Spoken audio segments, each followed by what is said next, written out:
I think when most people envision a wrestling fan, they either picture a 13-year-old boy with a backwards cap. Yep.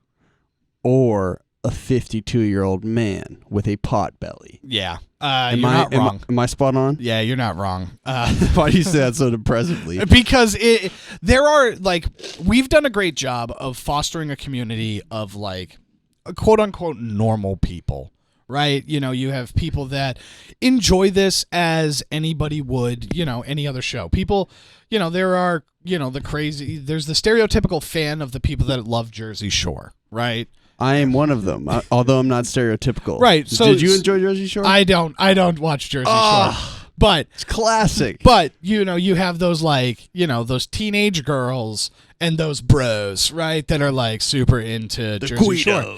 Right. But then, you know, there's like a bunch of people that don't fit into those two groups that are, you know, your average television viewing audience that kind of fits into that. So we've done a great job of fostering a community of, like, finding those type of people where it's like, yeah, every now and then we have, like, fringe crazy people that come in that's I love you, John Cena. Yeah, that, like, still thinks it's real, you know, and it's very, very interesting.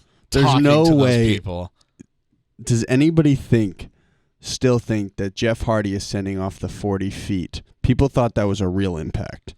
Yeah, well, so here's the thing. And if you're unfamiliar with what I'm talking about, I don't know the exact match, but Jeff Hardy climbed up, like, the production apparatus at a live, was it Raw or just SmackDown at the time? I think it was Raw. Who was my favorite wrestler at the time, and he had a move called the Swanton Bomb. Yeah.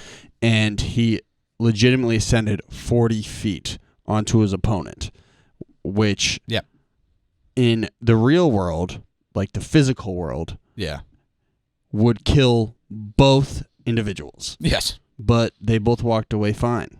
Yeah. Well, working actually in with wrestling promotions, I spent a long time as the, like, executive producer of the television programming for Chaotic Wrestling, which is a Woburn-based wrestling company. You must have seen crazy stuff. Right. And here's the thing. People hear pro wrestling and they hear fake, or they assume fake, and they think that none of it hurts. And what they don't realize is that, like, yeah, the number might not have been 40 feet, but that man still jumped off of that thing onto that other man.